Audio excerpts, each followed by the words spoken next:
এক লোক ইন্তেকাল করেছে, একজন মানুষ ইন্তেকাল করেছে। সাহাবায়ে কেরামকে আল্লাহর রাসূল বলছেন, সাহাবীরা চলো এই লোকটা ইন্তেকাল করেছে তার জানাজায় যাই। একটা লোক ইন্তেকাল করেছে, চলো আমরা সকলে মিলে তার জানাজায় যাই। কলিজার টুকরা প্রিয় হাবিব, এক লোক ইন্তেকাল করেছে, নিজে তার জানাজায় যাচ্ছেন, একা নয় বরং সাহাবায়ে কেরামকে সঙ্গে নিয়ে যাচ্ছেন। এর মতো মর্যাদাবান লাশ আর হতে পারে না, যেই লাশের পিছনে দাঁড়িয়ে আছেন স্বয়ং মুহাম্মদুর রাসূলুল্লাহ। আল্লাহ রাসূল সাল্লাল্লাহু আলাইহি ওয়াসাল্লাম বললেন, ফাকামা রাসূলুল্লাহ সাল্লাল্লাহু আলাইহি ওয়াসাল্লাম আলা জানাজাতিহি। রাসূল পাক সাল্লাল্লাহু আলাইহি ওয়াসাল্লাম দাঁড়িয়ে গেলেন এক লোকের জানাজায় যাওয়ার জন্য। লিসাল্লি আলাইয়া, তিনি চিন্তা করলেন এই লোকটার জানাজার নামাজ পড়বেন, এই জন্য আস্তে আস্তে চলে গেলেন। রাসূল পাক চলে গেলেন একজন লোকের জানাজা পড়তে। বুঝা গেল নবীজি জানাজায় যাচ্ছেন, লোকটা অমুসলিম। বলেন, নবীজি জানাজায় যাচ্ছেন, লোকটা অমুসলিম। কথা বলেন না বাবা, মুসলিম। লোকটা কি? রাসূল পাক সাল্লাল্লাহু আলাইহি ওয়াসাল্লাম সাহাবায়ে কেরামকে সঙ্গে নিয়ে পৌঁছে গেলেন। সিদ্দিকে আকবর রাসূলের সঙ্গে, বড় বড় সাহাবায়ে কেরাম রাসূলের সঙ্গে লোকটার জানাজার জন্য চলে গেলেন। কাছে যাওয়ার পরে দেখেন তাহাররাকাল কাফান, তার কাফন নড়াচড়া করে। এই লোকটার লাশের সামনে রাসূল দাঁড়ালেন, মানুষ বেষ্টন হয়ে দাঁড়িয়ে আছে। রাসূল দেখেন এই লোকটার কাফন নড়াচড়া করে, কাফন দিয়ে তাকে পেঁচিয়ে গোসল করে রাখা হয়েছে, কাফন পরিয়ে রাখা হয়েছে। শুধুমাত্র জানাজা হবে এই অবস্থায় তাকে খাটিয়ায় রেখে দেওয়া হয়েছে। আতর গোলাপ লাগিয়ে, সেন্ট লাগিয়ে, সুন্দর জামা পরিয়ে তাকে রেখে দেওয়া হয়েছে। নবীজি দেখেন লোকটার কাফন নড়াচড়া করে। ফারান নবী সাল্লাল্লাহু আলাইহি ওয়াসাল্লাম ফিহি হাইয়াতুন, নবীজি সাল্লাল্লাহু আলাইহি ওয়াসাল্লাম দেখেন তার কাফনের ভিতরে বিষাক্ত একটা সাপ নড়াচড়া করে। আল্লাহু আকবার বলেন। নবীজি নিজে দেখতেছেন, সকল সাহাবায়ে কেরাম দেখতেছেন। একটা লোকের কাফনের কাপড়ের ভিতরে নবীজি নিজে জানাজায় হাজির। এমন একটা লোকের কাফনের কাপড়ের ভিতরে দেখেন তাকাইয়া একটা বিষাক্ত সাপ নাড়াচাড়া করে। নবীজি সাল্লাল্লাহু আলাইহি ওয়াসাল্লাম দূর থেকে একজনকে বললেন, কাফনটা একটু সরাও তো, মুখটা দেখি। যখন সরালেন তখন দেখেন তাকুলু লাহমুহু, তাকাইয়া দেখেন এই সাপ এই লোকটার শরীর থেকে গোশতগুলা খাচ্ছে। হাদিসটা ভালো করে শুনেন, তাকুলু লাহমুহু, গোশতগুলা খড়মড় করে খাচ্ছে, হাড্ডিগুলাকে সাপ খাচ্ছে। এই অবস্থা দেখে সকল মুসল্লিরা হাউমাউ করে কাঁদতে লাগলেন, কাঁপতে লাগলেন। রাসূল সাল্লাল্লাহু আলাইহি ওয়াসাল্লাম কিছু বুঝে উঠতে পারলেন না। ফাকাসাদা আবু বকর সিদ্দিক রাদিয়াল্লাহু তাআলা আনহু, আবু বকর সিদ্দিক রাদিয়াল্লাহু তাআলা আনহু সিদ্ধান্ত করলেন, নিয়ত করলেন, ইরাদা করলেন।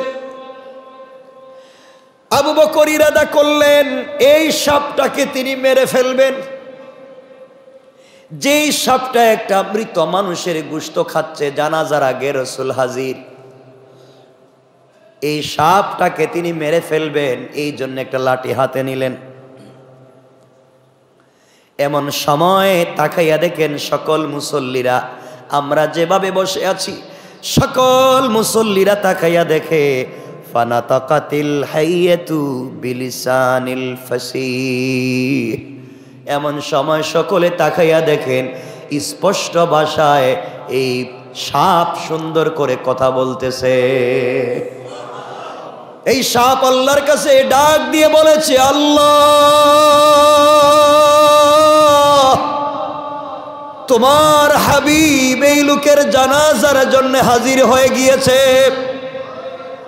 আর আমি এই লোকটার গোশত খাচ্ছি।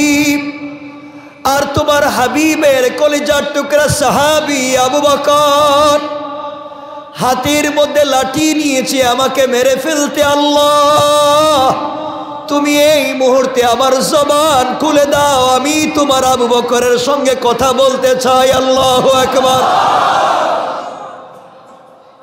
হঠাৎ করে সকল মুসল্লিরা দেখে কাপনের কাপড়কে ছিদ্র করে এই সাপ তার মাথা বের করে ফানা বের করে তাকিয়ে আছে আর ডাক দিয়া বলতেছে, তাকিয়ে আছে আওয়াজ করে মুখটা বের করে রাসূল পাকের চেহারার দিকে তাকাইয়া পড়তে লাগলো, আশহাদু আল্লা ইলাহা ইল্লাল্লাহু ওয়াহদাহু লা শারীকা লাহু ওয়া আশহাদু আন্না মুহাম্মাদান আবদুহু ওয়া রাসূলুহু। এই সব সাক্ষ্য দিতে লাগলো, এক আল্লাহ ছাড়া আর কেউ নাই, তার সঙ্গে কারো শরীক চলে না, এক অদ্বিতীয় ওয়াহদাহু লা শারীকা লাহ, এক অদ্বিতীয় যার সঙ্গে শরীক চলে না। আর আপনি দাঁড়িয়ে আছেন, আমি সাক্ষ্য দিলাম আপনি হলেন আল্লাহ পাকের রাসূল। সকল মানুষ আশ্চর্য হয়ে গেলেন। একটা সাপ দেখি কথা বলে, সাপ মুখের গোশত খেয়ে আশহাদু আল্লাহ কথা বলতে লাগলো। কথাগুলা বলার পরে, কথাগুলা বলে কালিমা পড়ে ঈমানের স্বীকৃতি দিয়েছে। সাহাবায়ে কেরাম তাকাইয়া দেখে নবীজির দুইটা চোখ থেকে ঝর্ণার মতো পানি পড়তে পড়তে দাড়ি ভিজে, গাল ভিজে, পরনের কাপড়গুলা ভিজে যায়, ফুটা ফুটা হয়ে পড়ে। নবীজি আওয়াজ করেন না, শুধু কাঁদতেছেন। আর মানুষগুলার ভিতরে কান্নার রোল পড়ে গিয়েছে। এমন সময় সাপটা রাসূল পাকের চেহারা থেকে মুখটা ফিরাইয়া আবু বকরের চেহারার দিকে তাকাইয়া ডাক দিয়া বলছে, ইয়া আবা বকর। আল্লাহু আকবার। এই সাপ চিনতে পেরেছে এটা নবীজির সাহাবী ওমর না, নবীজির সাহাবী আলী না, ওইটার নাম আবু বকর। সাপও তাকে চিনে, ঈমানওয়ালাকে সবাই চিনে। সাপ ডাক দিয়া বলছে, ইয়া আবা বকর লেমা তাজরিবুনি, তুমি কেন আমাকে মারতে চাও? ও আবু বকর, তোমার কি হয়েছে? তোমার হাতে লাঠি কেন? আমাকে কেন মারতে চাও? আমি কি করেছি? লাইসা লি যামবুন, আমার কোনো অপরাধ নাই, আমার কোনো গুনাহ নাই। আবু বকর, তুমি কেন নিরপরাধ একটা সাপকে মারতে চাও? সাপ কথা বলে বলতেছে, আবু বকর তুমি আমাকে কেন মারতে চাও? বলো, আমার তো কোনো গুনাহ নাই। লাইসা লি যামবুন, আমার কোনো অপরাধ নাই, আমাকে কেন মারতে চাও? আবু বকর চিৎকার করে বলছেন, ও সাপ, আমি তোকে বুঝি না, কে তুমি? এভাবে কথা বলো, আমাকেও চিনো, তোমার অপরাধ নাই বলতেছো, তুমি কেন একজন মৃত মানুষের গোশত খাচ্ছ? জানাজা এখনো হয় নাই, নবীজি এখানে হাজির, তুমি কেন এই লোকটার গোশত খাচ্ছ? সাপ ডাক দিয়া বলছে, আবু বকর আমি আমার পেটের খিদায় গোশত খাই না, আমারানি আল্লাহু আন উআযিবা ইলা ইয়াউমাল কিয়ামাহ। আল্লাহ তাআলা আমাকে ডেকে বলেছেন, সাপ তুই তাড়াতাড়ি যা, আর আমার এক নাফরমান বান্দা মারা গিয়েছে, তার জানাজায় রাসূল হাজির। বুঝাতে চাই রাসূল তার সাহাবায়ে কেরামকে নিয়ে, যদি অপরাধীর জানাজা পড়লে আমি মাফ দিব না, তুই ওই লোকটার গোশত খাবি, একদিন না কিয়ামত পর্যন্ত। ও আবু বকর, তুমি আমাকে মারতে চাও, আর আল্লাহ আমাকে বলে দিয়েছেন হুকুম করে, আমি যেন তারে পেছাইয়া শাস্তি দিতে থাকি আর গোশত ভক্ষণ করতে থাকি কিয়ামতের দিন পর্যন্ত। নাউজুবিল্লাহ। সাহাবায়ে কেরাম কাঁদতে লাগলেন। হযরতে আবু বকর সিজদায় পড়ে গেলেন, আর রাসূল ডাক দিয়া বলতে লাগলেন, আল্লাহ, আমি নবীজি হাজির, এতগুলা মানুষ হাজির, আর এই লোকটাকে আমার সামনে কষ্ট দিচ্ছ, আল্লাহ বলছেন আমি তাকে আরো শাস্তি দিব, আরো দিব। দুনিয়ার মানুষকে বুঝাবার জন্যই শাস্তিটা দিতেছি। আবু বকর সাপকে ডাক দিয়া বললেন, সাপ তুমি যেহেতু কথা বলতেছো, তুমি বলো কেন তাকে শাস্তি দিতে লাগলে? কি করেছে এই গোলাম, কি করেছে? আমরা জানতাম সে ভালো লোক, এই জন্য আমরা জানাজায় এসেছি, এই জন্য আল্লাহর রাসূল জানাজায় এসেছেন। তুমি তার গোশত খাচ্ছ, কি করেছে? এমন সময় এই সাপ ডাক দিয়া বলতে লাগলো, এই লোকটা 3টা অপরাধ করেছে। কয়টা অপরাধ?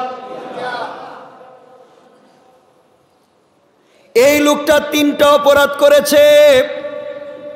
3 অপরাধের কারণে তার শাস্তি হয়।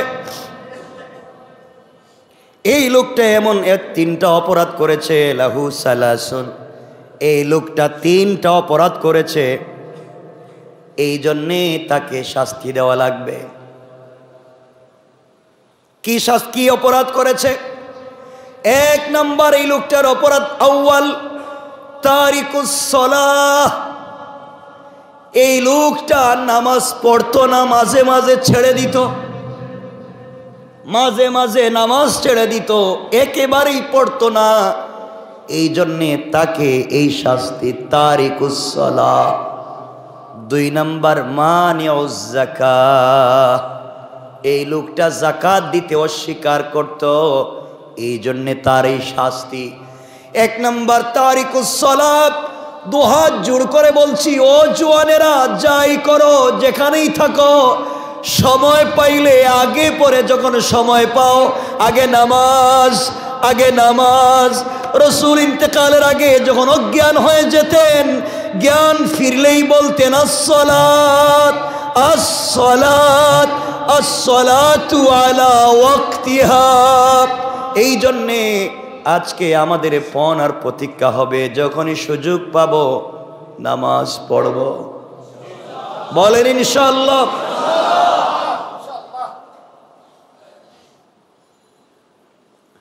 1 নম্বর তারিকুস সালাত, এটা রাসূলের জিন্দেগির কথা বলছি, হাদিসের কথা বলছি। 2 নম্বর মানিউজ যাকাত। আর 3 নম্বর যে অপরাধ হলো, যেটা আগেই বলছিলা, ইয়াসমাউ কাউলাল উলামা। 3 নম্বর অপরাধ হলো লা ইয়াসমাউ কাউলাল উলামা। সে আলেমদের কোনো কথাকে শুনতো না, মানতো না, বিশ্বাস করতো না, এই জন্যে তার এই শাস্তি। 1 নম্বর নামাজ ছেড়ে দিত, 2 নম্বর যাকাত দিত না, আর 3 নম্বর হলো আলেমদের কথাকে শুনতো না। এই 3 অপরাধের কারণে তাকে শাস্তি দেওয়া হচ্ছে। ওই সময় সাপ বলছি, ইয়া রাসূলুল্লাহ, আল্লাহ হুকুম করেছেন আপনি চাইলে জানাজা পড়াতে পারেন, সকল সাহাবায়ে কেরামকে নিয়ে পড়াতে পারেন, কিন্তু আমি তার শরীর থেকে কিয়ামতের আগ পর্যন্ত 1 সেকেন্ডের জন্য সরতে পারি না। চিন্তা করতেছি, আল্লাহর ওয়াস্তে আমরা এই কাজগুলো করব না। বলেন ইনশাআল্লাহ। আল্লাহ আমাদের সবাইকে কবুল করুক, বলেন আমিন। সবাই বেশি বেশি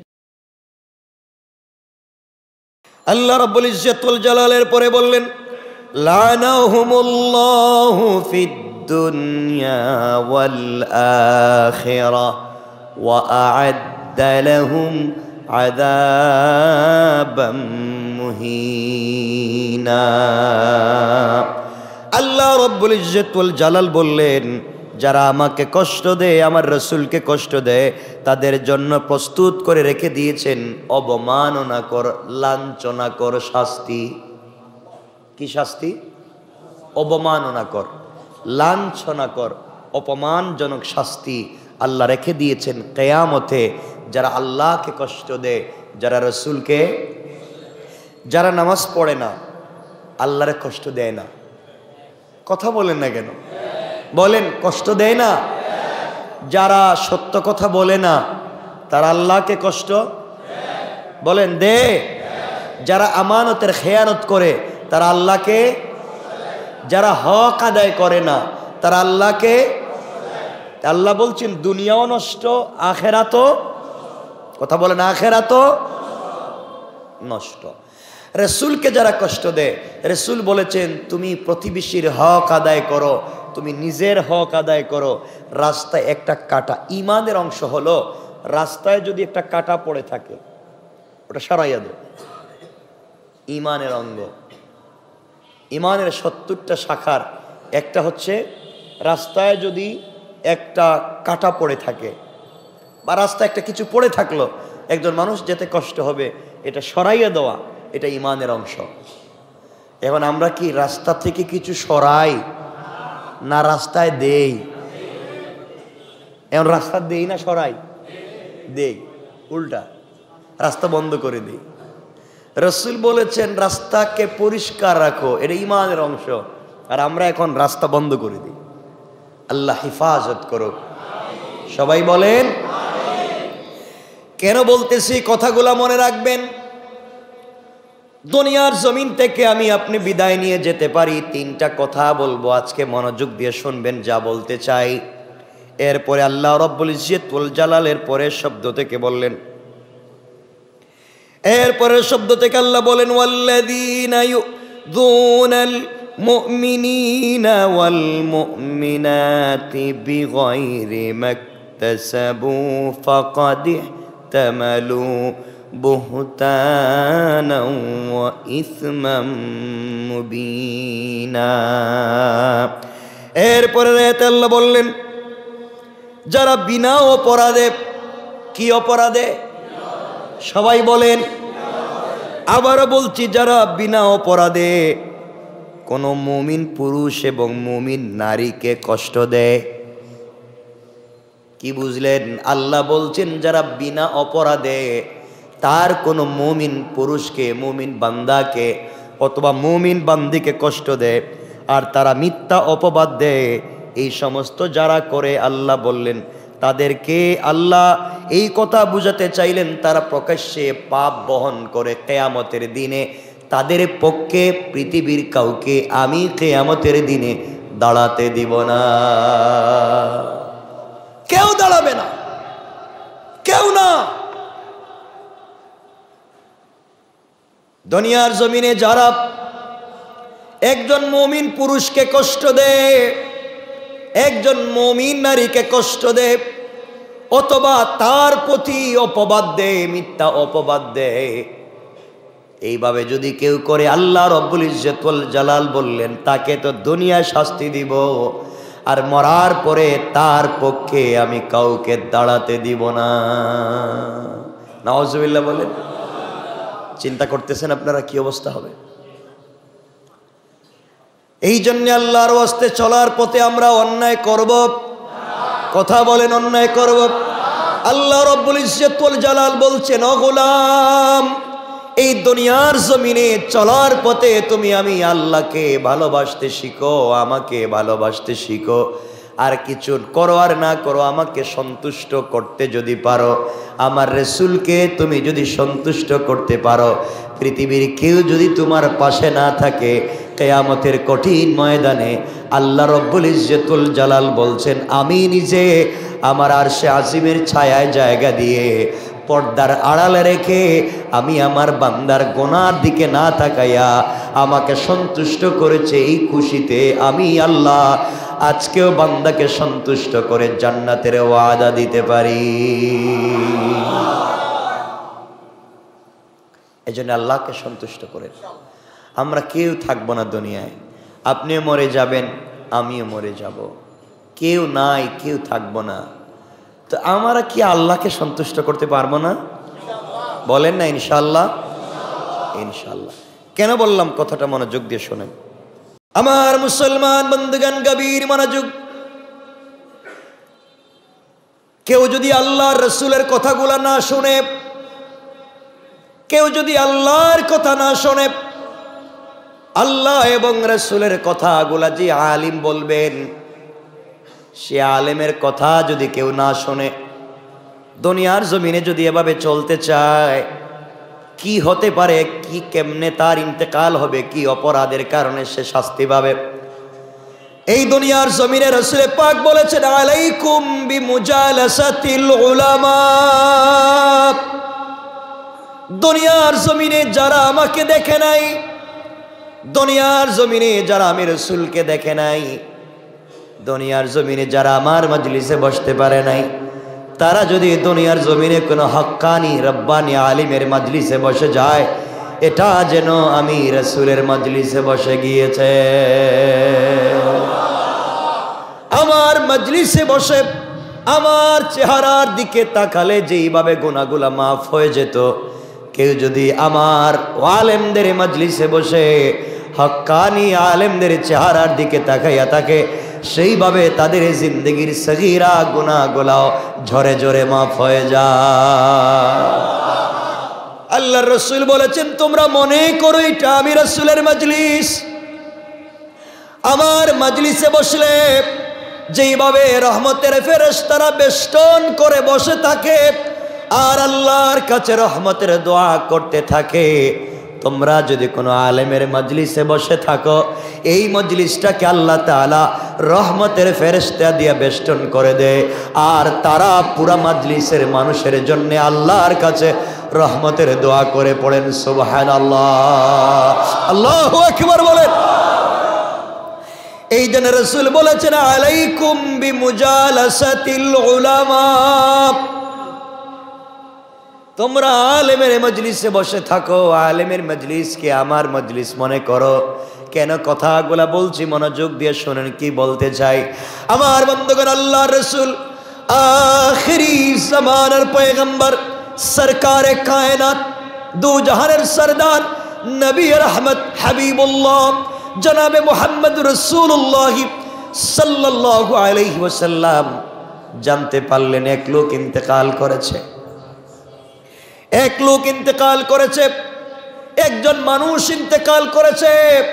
সাহাবায়ে কেরামকে আল্লাহর রাসূল বলছেন, সাহাবীরা চলো এই লোকটা ইন্তেকাল করেছে তার জানাজায় যাই। একটা লোক ইন্তেকাল করেছে, চলো আমরা সকলে মিলে তার জানাজায় যাই। কলিজার টুকরা প্রিয় হাবিব, এক লোক ইন্তেকাল করেছে, নিজে তার জানাজায় যাচ্ছেন, একা নয় বরং সাহাবায়ে কেরামকে সঙ্গে নিয়ে যাচ্ছেন। এর মতো মর্যাদাবান লাশ আর হতে পারে না, যেই লাশের পিছনে দাঁড়িয়ে আছেন স্বয়ং মুহাম্মদুর রাসূলুল্লাহ। আল্লাহ রাসূল সাল্লাল্লাহু আলাইহি ওয়াসাল্লাম বললেন, ফাকামা রাসূলুল্লাহ সাল্লাল্লাহু আলাইহি ওয়াসাল্লাম আলা জানাজাতিহি। রাসূল পাক সাল্লাল্লাহু আলাইহি ওয়াসাল্লাম দাঁড়িয়ে গেলেন এক লোকের জানাজায় যাওয়ার জন্য। লিসাল্লি আলাইয়া, তিনি চিন্তা করলেন এই লোকটার জানাজার নামাজ পড়বেন, এই জন্য আস্তে আস্তে চলে গেলেন। রাসূল পাক চলে গেলেন একজন লোকের জানাজা পড়তে। বুঝা গেল নবীজি জানাজায় যাচ্ছেন, লোকটা অমুসলিম। বলেন, নবীজি জানাজায় যাচ্ছেন, লোকটা অমুসলিম। কথা বলেন না বাবা, মুসলিম। লোকটা কি? রাসূল পাক সাল্লাল্লাহু আলাইহি ওয়াসাল্লাম সাহাবায়ে কেরামকে সঙ্গে নিয়ে পৌঁছে গেলেন। সিদ্দিকে আকবর রাসূলের সঙ্গে, বড় বড় সাহাবায়ে কেরাম রাসূলের সঙ্গে লোকটার জানাজার জন্য চলে গেলেন। কাছে যাওয়ার পরে দেখেন তাহাররাকাল কাফান, তার কাফন নড়াচড়া করে। এই লোকটার লাশের সামনে রাসূল দাঁড়ালেন, মানুষ বেষ্টন হয়ে দাঁড়িয়ে আছে। রাসূল দেখেন এই লোকটার কাফন নড়াচড়া করে, কাফন দিয়ে তাকে পেঁচিয়ে গোসল করে রাখা হয়েছে, কাফন পরিয়ে রাখা হয়েছে। শুধুমাত্র জানাজা হবে এই অবস্থায় তাকে খাটিয়ায় রেখে দেওয়া হয়েছে। আতর গোলাপ লাগিয়ে, সেন্ট লাগিয়ে, সুন্দর জামা পরিয়ে তাকে রেখে দেওয়া হয়েছে। নবীজি দেখেন লোকটার কাফন নড়াচড়া করে। ফারান নবী সাল্লাল্লাহু আলাইহি ওয়াসাল্লাম ফিহি হাইয়াতুন, নবীজি সাল্লাল্লাহু আলাইহি ওয়াসাল্লাম দেখেন তার কাফনের ভিতরে বিষাক্ত একটা সাপ নড়াচড়া করে। আল্লাহু আকবার বলেন। নবীজি নিজে দেখতেছেন, সকল সাহাবায়ে কেরাম দেখতেছেন। একটা লোকের কাফনের কাপড়ের ভিতরে নবীজি নিজে জানাজায় হাজির। এমন একটা লোকের কাফনের কাপড়ের ভিতরে দেখেন তাকাইয়া একটা বিষাক্ত সাপ নাড়াচাড়া করে। নবীজি সাল্লাল্লাহু আলাইহি ওয়াসাল্লাম দূর থেকে একজনকে বললেন, কাফনটা একটু সরাও তো, মুখটা দেখি। যখন সরালেন তখন দেখেন তাকুলু লাহমুহু, তাকাইয়া দেখেন এই সাপ এই লোকটার শরীর থেকে গোশতগুলা খাচ্ছে। হাদিসটা ভালো করে শুনেন, তাকুলু লাহমুহু, গোশতগুলা ঘড়মড় করে খাচ্ছে, হাড্ডিগুলা কি সাপ খাচ্ছে। এই অবস্থা দেখে সকল মুসল্লিরা হাউমাউ করে কাঁদতে লাগলেন, কাঁপতে লাগলেন। রাসূল সাল্লাল্লাহু আলাইহি ওয়াসাল্লাম কিছু বুঝে উঠতে পারলেন না। ফাকাসাদা আবু বকর সিদ্দিক রাদিয়াল্লাহু তাআলা আনহু, আবু বকর সিদ্দিক রাদিয়াল্লাহু তাআলা আনহু সিদ্ধান্ত করলেন, নিয়ত করলেন, ইরাদা করলেন। আবু বকর ইরাদা করলেন এই সাপটাকে তিনি মেরে ফেলবেন। যেই সাপটা একটা মৃত মানুষের গোশত খাচ্ছে, জানাজার আগে রাসূল হাজির, এই সাপটাকে তিনি মেরে ফেলবেন, এই জন্য একটা লাঠি হাতে নিলেন। এমন সময় তাকাইয়া দেখেন সকল মুসল্লিরা, আমরা যেভাবে বসে আছি সকল মুসল্লিরা তাকাইয়া দেখে ফানাতাকাতিল হাইয়াতু বিলিসানিল ফাসিহ। এমন সময় সকলে তাকাইয়া দেখেন স্পষ্ট ভাষায় এই সাপ সুন্দর করে কথা বলতেছে। এই সাপ আল্লাহর কাছে ডাক দিয়ে বলেছে, আল্লাহ, তোমার হাবিব এই লোকের জানাজার জন্য হাজির হয়ে গিয়েছে, আর আমি এই লোকটার গোশত খাচ্ছি, আর তোমার হাবিবের কলিজার টুকরা সাহাবী আবু বকর হাতের মধ্যে লাঠি নিয়েছে আমাকে মেরে ফেলতে। আল্লাহ, তুমি এই মুহূর্তে আমার জবান খুলে দাও, আমি তোমার আবু বকরের সঙ্গে কথা বলতে চাই। আল্লাহু আকবার। হঠাৎ করে সকল মুসল্লিরা দেখে কাপনের কাপড়কে ছিদ্র করে এই সাপ তার মাথা বের করে, ফানা বের করে তাকিয়ে আছে, আর ডাক দিয়া বলতেছে, তাকিয়ে আছে, আওয়াজ করে মুখটা বের করে রাসূল পাকের চেহারার দিকে তাকাইয়া পড়তে লাগলো, আশহাদু আল্লা ইলাহা ইল্লাল্লাহু ওয়াহদাহু লা শারীকা লাহু ওয়া আশহাদু আন্না মুহাম্মাদান আবদুহু ওয়া রাসূলুহু। এই সব সাক্ষ্য দিতে লাগলো, এক আল্লাহ ছাড়া আর কেউ নাই, তার সঙ্গে কারো শরীক চলে না, এক অদ্বিতীয়, ওয়াহদাহু লা শারীকা লাহ, এক অদ্বিতীয়, যার সঙ্গে শরীক চলে না। আর আপনি দাঁড়িয়ে আছেন, আমি সাক্ষ্য দিলাম আপনি হলেন আল্লাহ পাকের রাসূল। সকল মানুষ আশ্চর্য হয়ে গেলেন। একটা সাপ দেখি কথা বলে, সাপ মুখের গোশত খেয়ে আশহাদু আল্লাহ কথা বলতে লাগলো। কথাগুলা বলার পরে, কথাগুলা বলে কালিমা পড়ে ঈমানের স্বীকৃতি দিয়েছে। সাহাবায়ে কেরাম তাকাইয়া দেখে নবীজির দুইটা চোখ থেকে ঝর্ণার মতো পানি পড়তে পড়তে দাড়ি ভিজে, গাল ভিজে, পরনের কাপড়গুলা ভিজে যায়, ফুটা ফুটা হয়ে পড়ে। নবীজি আওয়াজ করেন না, শুধু কাঁদতেছেন, আর মানুষগুলার ভিতরে কান্নার রোল পড়ে গিয়েছে। এমন সময় সাপটা রাসূল পাকের চেহারা থেকে মুখটা ফিরাইয়া আবু বকরের চেহারার দিকে তাকাইয়া ডাক দিয়া বলছে, ইয়া আবা বকর। আল্লাহু আকবার। এই সাপ চিনতে পেরেছে এটা নবীজির সাহাবী ওমর না, নবীজির সাহাবী আলী না, ওইটার নাম আবু বকর। সাপও তাকে চিনে, ঈমানওয়ালাকে সবাই চিনে। সাপ ডাক দিয়া বলছে, ইয়া আবা বকর লেমা তাজরিবুনি, তুমি কেন আমাকে মারতে চাও? ও আবু বকর, তোমার কি হয়েছে? তোমার হাতে লাঠি কেন? আমাকে কেন মারতে চাও? আমি কি করেছি? লাইসালি জাম্বুন, আমার কোনো অপরাধ নাই, আমার কোনো গুনাহ নাই। আবু বকর, তুমি কেন নিরপরাধ একটা সাপকে মারতে চাও? সাপ কথা বলতেছে, আবু বকর তুমি আমাকে কেন মারতে চাও? বলো, আমার তো কোনো গুনাহ নাই, লাইসালি জাম্বুন, আমার কোনো অপরাধ নাই, আমাকে কেন মারতে চাও? আবু বকর চিৎকার করে বলছেন, ও সাপ, আমি তোকে বুঝি না, কে তুমি? এভাবে কথা বলো, আমাকেও চিনো, তোমার অপরাধ নাই বলতেছো, তুমি কেন একজন মৃত মানুষের গোশত খাচ্ছ? জানাজা এখনো হয় নাই, নবীজি এখানে হাজির, তুমি কেন এই লোকটার গোশত খাচ্ছ? সাপ ডাক দিয়া বলছে, আবু বকর, আমি আমার পেটের খিদায় গোশত খাই না, আমারানি আল্লাহু আন উআযিবা ইলা ইয়াউমাল কিয়ামাহ, আল্লাহ তাআলা আমাকে ডেকে বলেছেন, সাপ তুই তাড়াতাড়ি যা, আর আমার এক নাফরমান বান্দা মারা গিয়েছে, তার জানাজায় রাসূল হাজির। বুঝাতে চাই রাসূল তার সাহাবায়ে কেরামকে নিয়ে, যদি অপরাধীর জানাজা পড়লে আমি মাফ দিব না, তুই ওই লোকটার গোশত খাবি, একদিন না কিয়ামত পর্যন্ত।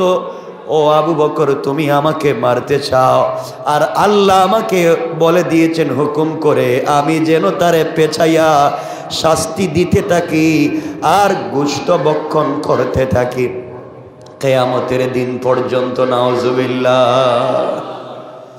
সাহাবায়ে কেরাম কাঁদতে লাগলেন। হযরতে আবু বকর সিজদায় পড়ে গেলেন, আর রাসূল ডাক দিয়া বলতে লাগলেন, আল্লাহ, আমি নবীজি হাজির, এতগুলা মানুষ হাজির, আর এই লোকটাকে আমার সামনে কষ্ট দিচ্ছ। আল্লাহ বলছেন, আমি তাকে আরো শাস্তি দিব, আরো দিব, দুনিয়ার মানুষকে বুঝাবার জন্যই শাস্তিটা দিতেছি। আবু বকর সাপকে ডাক দিয়া বললেন, সাপ, তুমি যেহেতু কথা বলতেছো, তুমি বলো কেন তাকে শাস্তি দিতে লাগলে? কি করেছে এই গোলাম, কি করেছে? আমরা জানতাম সে ভালো লোক, এই জন্য আমরা জানাজায় এসেছি, এই জন্য আল্লাহর রাসূল জানাজায় এসেছেন, তুমি তার গোশত খাচ্ছ, কি করেছে? এমন সময় এই সাপ ডাক দিয়া বলতে লাগলো, এই লোকটা 3টা অপরাধ করেছে। কয়টা অপরাধ? এই লোকটা 3টা অপরাধ করেছে। 3 অপরাধের কারণে তার শাস্তি হয়। এই লোকটা এমন 3টা অপরাধ করেছে, লাহু সালাসুন, এই লোকটা 3টা অপরাধ করেছে, এই জন্যে তাকে শাস্তি দেওয়া লাগবে। কি অপরাধ করেছে? 1 নম্বর, এই লোকটার অপরাধ আউয়াল তারিকুস সালাহ, এই লোকটা নামাজ পড়তো না, মাঝে মাঝে ছেড়ে দিত, মাঝে মাঝে নামাজ ছেড়ে দিত, একেবারেই পড়তো না, এই জন্যে তাকে এই শাস্তি, তারিকুস সালাহ। 2 নম্বর, মানিউজ যাকাত, এই লোকটা যাকাত দিতে অস্বীকার করত, এই জন্যে তার এই শাস্তি। 1 নম্বর তারিকুস সালাত। 2 হাত জোড় করে বলছি, ও জওয়ানেরা, যাই করো, যেখানেই থাকো, সময় পাইলে আগে পরে, যখন সময় পাও, আগে নামাজ, আগে নামাজ। রাসূল ইন্তেকালের আগে যখন অজ্ঞান হয়ে যেতেন, জ্ঞান ফিরলেই বলতেন, আসসালাত আসসালাত আসসালাতু আলা ওয়াক্তিহা। এই জন্যে আজকে আমাদের পণ আর প্রতিজ্ঞা হবে, যখনই সুযোগ পাবো নামাজ পড়ব। বলেন ইনশাআল্লাহ।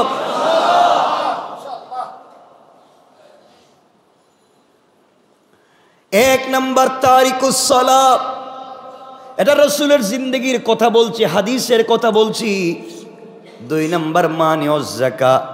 আর 3 নম্বর যে অপরাধ হলো, যেটা আগেই বলছিলা, ইয়াসমাউ কাউলাল উলামা, তিন নাম্বার অপরাধ হলো লা ইয়াসমাউ কাউলাল উলামা, সে আলেমদের কোনো কথাকে শুনতো না, মানতো না, বিশ্বাস করতো না। এই জন্যে তার এই শাস্তি। এক নাম্বার নামাজ ছেড়ে দিত, দুই নাম্বার জাকাত দিত না, আর তিন নাম্বার হলো আলেমদের কথাকে শুনতো না। এই তিন অপরাধের কারণে তাকে শাস্তি দেওয়া হচ্ছে। ওই সময় সাপ বলছি, ইয়া রাসূলুল্লাহ, আল্লাহ হুকুম করেছেন আপনি চাইলে জানাজা পড়াতে পারেন, সকল সাহাবায়ে কেরামকে নিয়ে পড়াতে পারেন, কিন্তু আমি তার শরীর থেকে কিয়ামতের আগ পর্যন্ত এক সেকেন্ডের জন্য সরতে পারি না। চিন্তা করতেছি, আল্লাহর ওয়াস্তে আমরা এই কাজগুলো করব না, বলেন ইনশাআল্লাহ। আল্লাহ আমাদের সবাইকে কবুল করুক, বলেন আমিন। সবাই বেশি বেশি